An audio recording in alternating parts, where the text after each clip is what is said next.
मेरे प्यारे हिंदी के प्रतियोगी अभ्यर्थियों, जैसा कि इस उम्मीद करता हूं कि आप अपनी हिंदी की तैयारी में लगे होंगे और अपना भरपूर शत प्रतिशत दे रहे होंगे।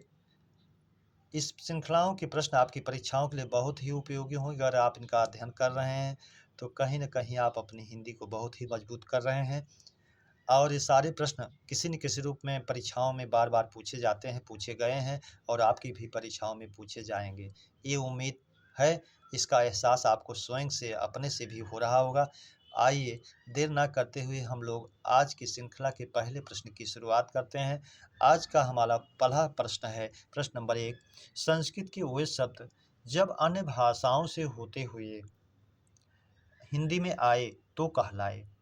तो संस्कृत के वो शब्द जो संस्कृत में थे तो मूल रूप में थे, देसी घी रूप में थे, और जब उनका रूप विकृत होने लगा, धीरे-धीरे अन्य भाषाओं में आने लगे, पाली में आए, प्राकृत में आए, अपभ्रंश में आए, तो उनका रूप बदलता गया, बिगड़ता गया, विकृत होता गया। अपभ्रंश में पहुँचने के बाद फिर और रूप बिगड़ा, अवहट्ठ के बाद फिर हिंदी का रूप लिया। तो जब अन्य भाषाओं में आए रूप विकृत हुए तो वो तद्भव होते गए। तद्भव बने क्यों? संस्कृत के शब्द बोलने में उस समय की जनता को क्लिष्ट लगते थे, तो मुख सुख के लिए तद्भव शब्द बनते गए। यानी बोलने में सरलता हो, मुख के लिए सुख हो, तो वो तद्भव का रूप लेते गए। और जब वो हिंदी में आए तो बिल्कुल सरलतम रूप बोलने के लिए भले अशुद्ध हो गए, तद्भव कहलाए। विकल्प ए हमारा सही हो जाएगा, तद्भव। प्रश्न नंबर 2, जो सर्वनाम संज्ञा के पहले आकर उसकी विशेषता बताते हैं वे हैं गुणवाचक, सार्वनामिक, दोनों, कोई नहीं। तो जो सर्वनाम संज्ञा के पहले आकर उसकी विशेषता बतलाते हैं वो सार्वनामिक विशेषण कहलाते हैं। जैसे आप कहते हैं यह घर मेरा है, वह व्यक्ति नहीं आया, तो वह ये सर्वनाम जो है संज्ञा की विशेषता यहाँ बता रहे हैं, तो सार्वनामिक विशेषण हो जाते हैं। यहाँ भी विकल्प भी हमारा सही हो जाएगा, सार्वनामिक विशेषण। प्रश्न नंबर 9, राख का तत्सम है। विकल्प ए खार, बी छार, सी छार, डी सभी। तो राख का तत्सम क्षार होता है, और आप यह भी जानते रहिए राख और खार दोनों का तत्सम क्षार होता है। तो चाहे इसको पूछे चाहे उसको पूछे, विकल्प बी ही आपका तत्सम रूप होगा, क्षार। प्रश्न नंबर 4, यथाक्रम में समास है। अव्ययी भाव समास, तत्पुरुष, कर्मधारय, बहुव्रीहि। यथाक्रम, क्रम के अनुसार। आप जानते हैं जब किसी शब्द के पहले जिसका पूर्व शब्द अव्यय हो, उपसर्ग हो, निपात हो, तो अव्ययी भाव होता है, और वो अव्यय जब उस शब्द में मिलता है तो उसे भी अव्ययी भाव बना देता है, यानी उसका रूप फिर नहीं बदल सकता है। जैसे दिन में आप प्रति जोड़ते हैं, प्रतिदिन बन जाता है। क्रम में आपने यथा जब जोड़ा तो यथाक्रम बन गया, अव्ययी भाव बन गया। इसलिए विकल्प ए हमारा सही हो जाएगा, अव्ययी भाव। प्रश्न नंबर 5, तथैव का संधि विच्छेद है। तथ प्लस यो, तथा प्लस यो, तथैव प्लस अ, व डी कोई नहीं। तो देखें तो तथ प्लस यो भी आपका बन रहा है, था में आ है, इधर ए है, आई बन गया, तथैव हो गया, लेकिन शब्द निरर्थक है, इसलिए ये शुद्ध नहीं माना जाएगा। शब्द में नियम का पालन भी हो और शब्द वर्ण में नियम का पालन भी हो और शब्द सार्थक भी हो, तभी वो संधि मानी जाएगी। तो तथा यो, तथा माने वैसे, यो माने ही, ये शब्द दोनों सार्थक हैं, इसलिए विकल्प भी हमारा सही हो जाएगा। और वृद्धि स्वर संधि हो जाएगी, आ या आ के बाद ए या आई आए तो उसका आई रूप हो जाता है। प्रश्न नंबर 6, सुगम में उपसर्ग है और मूल शब्द दोनों पूछ रहा है। तो सु प्लस अगम, सु प्लस गम, सुग प्लस म, डी कोई नहीं। तो सु माने आसानी से, सुंदर ढंग से, गम माने जहाँ जाया जा सके, जो सुगम हो वही सु प्लस गम, सुगम। विकल्प भी हमारा सही हो जाएगा। प्रश्न नंबर 7, पठनीय में प्रत्यय है नीय, अनीय, ठनीय, डी कोई नहीं। तो पठनीय में पठ प्लस अनीय, पठनीय होता है, अनीय जो है चाहिए के अर्थ में, पठनीय योग्य के अर्थ में, तो अनीय पी उपसर्ग हमारा सही हो जाएगा, अनीय। प्रश्न नंबर 8, कुरंग, तुरंग समश्रुत भिन्नार्थक शब्द का अर्थ है। गधा, घोड़ा, हरिण, घोड़ा, रंगहीन, अश्व, डी कोई नहीं। तो कुरंग माने जानते हैं हरिण होता है और तुरंग माने घोड़ा होता है। अब कुरंग को अनेकार्थी में आपको माने खराब रंग माने रंग, खराब वाला रंग कर्मधारय में ले जाइए समास बनाते समय, वो अलग चीज़ है। यहाँ कुरंग मूल शब्द मान करके हरिण इसका अर्थ लिया जाता है, इसलिए कुरंग माने हरिण और तुरंग माने घोड़ा। तुरंग को भी जाते हैं आप, तुर माने तेजी से गमन करने वाला, शाब्दिक अर्थ भी आप जानते रहें। तो तुरग कहे या तुरंग कहे, दोनों का अर्थ घोड़ा ही होगा। त्वरित गति से गमन करने वाला, तुर माने त्वरित, तुरंत का तत्सम भी होता है त्वरित, यहाँ तुर दिया है तो हरिण हो जाएगा और घोड़ा हो जाएगा, विकल्प भी हमारा सही हो जाएगा। प्रश्न नंबर 9, किसी बात को बार बार कहना वाक्यांश का एक शब्द है। पृष्ठपेषण, पुनर्कथन, पुनरावृत्ति, डिप्रेक्षण। तो किसी बात को बार बार दोहराना कहना पृष्ठपेषण होता है, परीक्षाओं में पूछा भी गया है, इसलिए विकल्प ए हमारा सही हो जाएगा, पृष्ठपेषण। प्रश्न नंबर 10, विशिष्ट वर्ण जो ये बना हुआ है घूमकर ला की तरह या का की तरह किस भाषा के सम्मान में पुनः स्वीकार किया गया। ए पंजाबी, बी जापानी, सी हरियाणवी, डी गुजराती। तो ये बना हुआ विशिष्ट वर्ण जो है ये हरियाणवी भाषा के सम्मान में स्वीकार किया गया, विकल्प सी हमारा सही हो जाएगा। इस समय इसको कुछ हम साथी 53वें वर्ण के रूप में स्वीकार कर रहे हैं, लेकिन इसका कोई पुष्ट प्रमाण नहीं है। 53 वर्ण नहीं बल्कि वर्णों की संख्या हिंदी में 52 ही मानी जाए। इसको विशिष्ट वर्ण के रूप में स्वीकार किया गया है। सन 2000 के पहले यह विशिष्ट वर्ण के रूप में था, बीच में हटा दिया गया। तो 2000 से अगस्त 2024 के बीच में ये शब्द बाहर था। पुनः हिंदी निदेशालय ने इसे विशिष्ट वर्ण के रूप में हरियाणवी भाषा के सम्मान में स्वीकार किया है, तो आप इसको विशिष्ट वर्ण के रूप में ही जानें, इसलिए विकल्प सी हमारा हरियाणवी हो जाएगा। प्रश्न नंबर 11, धनिया का तत्सम है।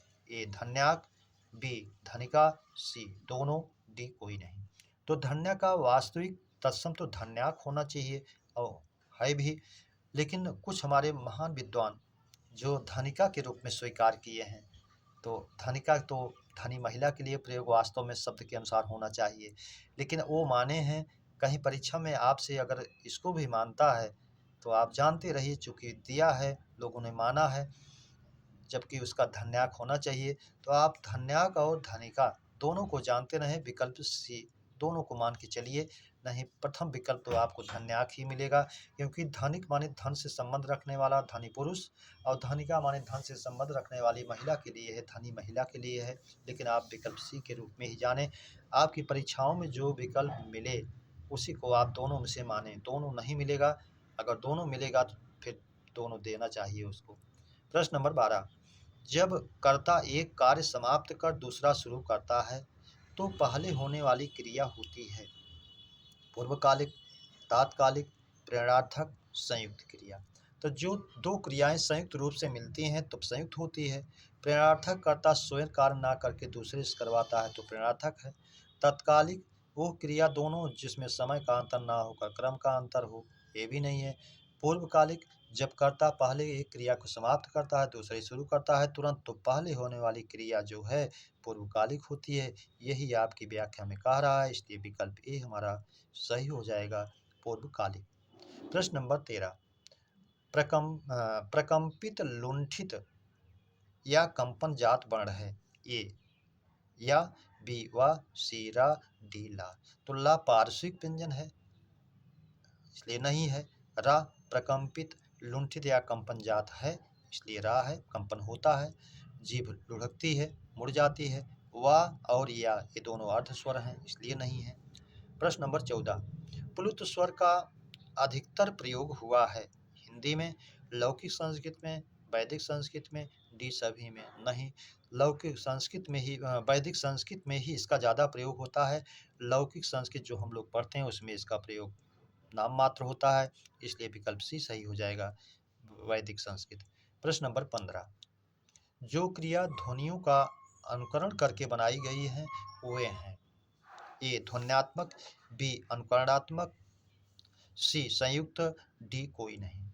तो जो क्रिया ध्वनियों का अनुकरण करके बनाई गई हैं वो अनुकरण करने के कारण अनुकरणात्मक है, जैसे हिनहिनाना, भिनभिनाना, खटखटाना, तो हमारा इसमें चला जाता है अनुकरणात्मक। प्रश्न नंबर 16, वर्णों का अतिशय सामीप्य है। ए समास, बी संधि, सी दोनों, डी कोई नहीं। तो आप जानते हैं वर्णों में निकटता आती है, वर्णों में समीपता आती है संधि में, इसलिए विकल्प भी हमारा सही हो जाएगा संधि। समास में तो शब्दों का मेल होता है, पदों का मेल होता है। अगला प्रश्न है हमारा प्रश्न नंबर 17,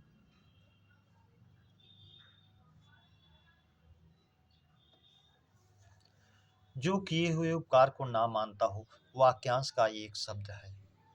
कृतज्ञ, कृतघ्न, दोनों, कोई नहीं। तो किए हुए उपकार को मानने वाला जो होता है वो कृतज्ञ होता है, इसलिए विकल्प ए हमारा सही हो जाएगा। प्रश्न नंबर 18, कौन सा शब्द अनेकार्थी नहीं है। ए गो, बी कर, सी कोट, डी किरण। डी किरण है, तो किरण नहीं है क्योंकि किरण अनेकार्थी नहीं है। कोटि धनुष का सिरा शिरडी करोड़ होता है, इसलिए है। कर हाथ टैक्स किरण सूर्ण होता है, इसलिए है। गो गाय, किरण इंद्री, स्वर्ग पृथ्वी, ये सब होता है, इसलिए है। इसमें विकल्प डी हमारा किरण जो है वो नहीं है, इसलिए विकल्प डी सही हो जाएगा किरण। अगला प्रश्न है हमारा प्रश्न नंबर 18, कौन सा शब्द अनेकार्थी नहीं है। अच्छा हो गया। प्रश्न नंबर 19, जिसकी कामना पूर्ण हो गई हो वाक्यांश का एक शब्द है। आप्त काम, बी पूर्ण काम, सी सिद्ध काम, डी सभी। तो जिसकी कामना पूर्ण हो गई, तीनों यहाँ वाक्यांश का शब्द शुद्ध है।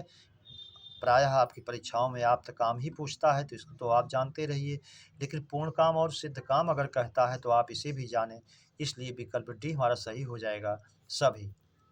प्रश्न नंबर 20, अशुद्ध विलोम युग्म है। शुद्ध विशुद्ध, आहार अनाहार, सूर भीर, कायर निडर। तो कायर और निडर तो विलोम है, सही है। सूर भीर, भीर और डरपोक, वीर और डरपोक, ये भी सही है। आहार अनाहार, भोजन और जो भोजन ना हो तो वो भी सही है। शुद्ध विशुद्ध, तो शुद्ध और विशुद्ध तो एक दूसरे के पर्याय हैं। यहाँ बी जो है विशिष्ट शुद्धता के लिए प्रयुक्त होता है, इसलिए यही विकल्प हमारा अशुद्ध है। प्रश्न नंबर 21, ईश्वर का विलोम है। अनीश्वर, सही है। बी जीव, ये भी होता है, सही है।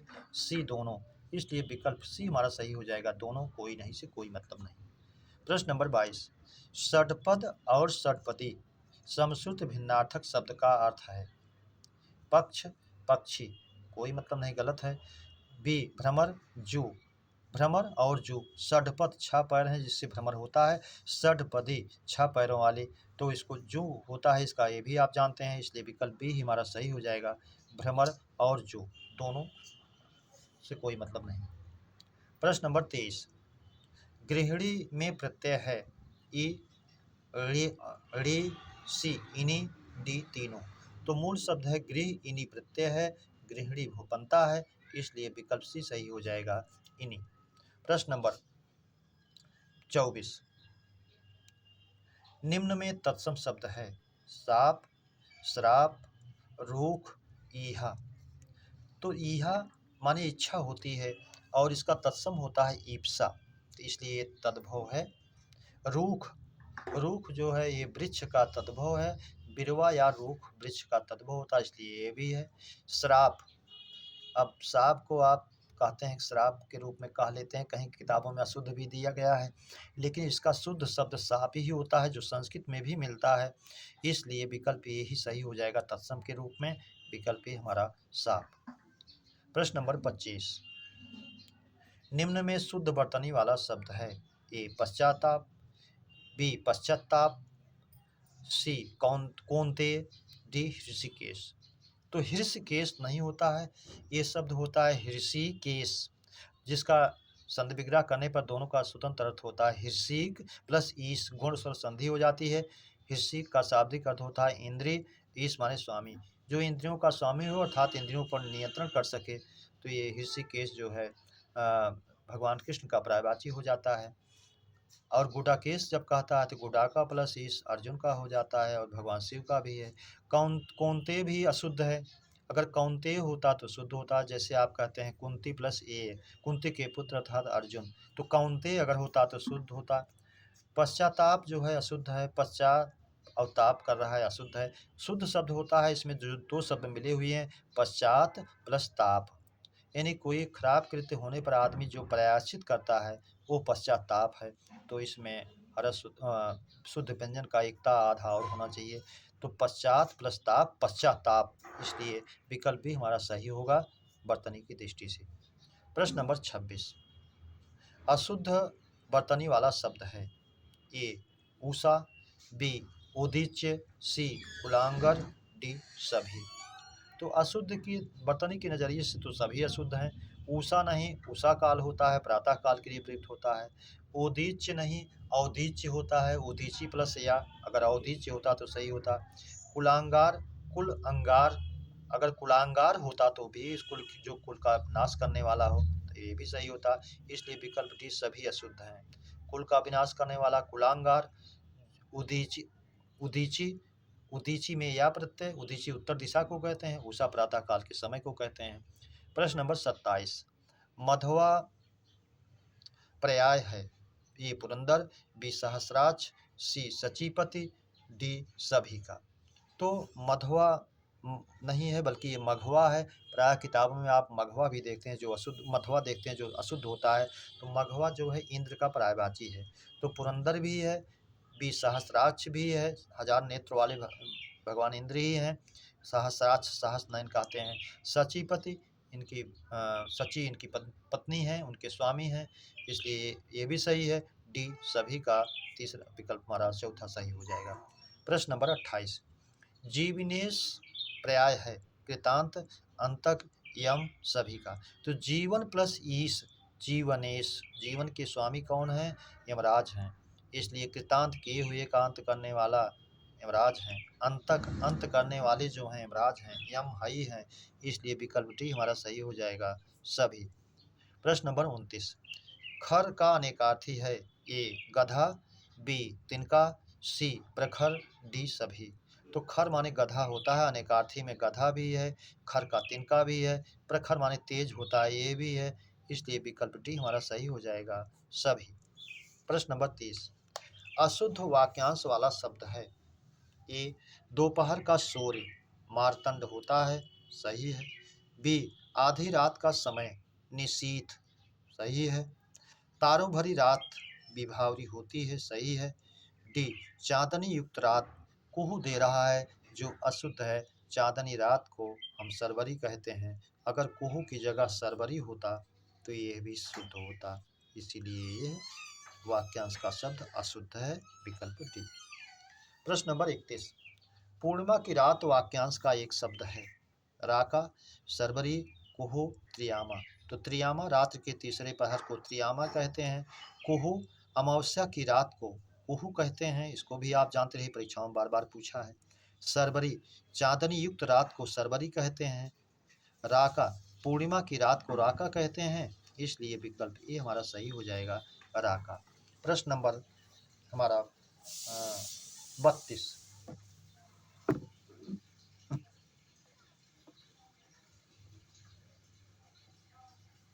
अल्प प्राण बाण है। ए का, बी डा, सी ना, डी सभी। अल्प प्राण में हमारा होता है किसी भी वर्ग का पहला, तीसरा और पांचवा। तो ये पहला है, ये तीसरा है, ये पांचवा, इसलिए तीनों हैं, तो विकल्प डी हमारा सही हो जाएगा सभी। प्रश्न नंबर 33, सूर्य पूरब में निकल आया है में काल है। ए सामान्य भूत, बी आसन्न भूत, सी पूर्ण भूत, डी संदिग्ध भूत। तो सूर्य पूरब में निकल आया है, यानी अगर विकल्प में ये पूर्ण वर्तमान देता तब भी माना था, क्योंकि आसन्न भूत और पूर्ण भूत दोनों के लक्षण एक जैसे हैं, तो इसमें वो है नहीं, आसन्न भूत है। आसन्न भूत का मतलब ये होता है जब क्रिया जल्दी में समाप्त हुई है। तो सूर्य पूरब में निकला है तो जल्दी निकल आया होगा, बहुत पुरानी बात नहीं होगी, इसलिए जो क्रिया सटी हो, आसन्न हो और भूतकाल में हुई हो, आसन्न भूत होता है, जल्दी हुआ हो, इसलिए विकल्प भी हमारा सही हो जाएगा आसन्न भूत। प्रश्न नंबर 34, उससे खड़ा नहीं हुआ जाता। में वाच्य है, उससे खड़ा नहीं हुआ जाता, में वाच्य है। कर्तृवाच्य, कर्मवाच्य, भाववाच्य कोई नहीं। तो जब क्रिया भाव प्रधान होती है, क्रिया प्रधान होती है, तो भाववाच्य होता है, इसलिए और असक्तता दर्शाती है तो भाववाच्य होता है, इसलिए विकल्प सी हमारा सही हो जाएगा, भाववाच्य। मेरे प्यारे बच्चों, इस श्रृंखला के प्रश्नों की चर्चा परिचर्चा हम लोगों ने विधिवत किया। उम्मीद करता हूँ इस श्रृंखला के प्रश्न आपको अच्छे लगे होंगे। तो अपने मित्रों को सब्सक्राइब, लाइक और शेयर जरूर करें। इसी उम्मीद और अपेक्षा के साथ आप सभी को उज्जवल भविष्य की कामना के साथ हृदय से धन्यवाद। जय हिंद।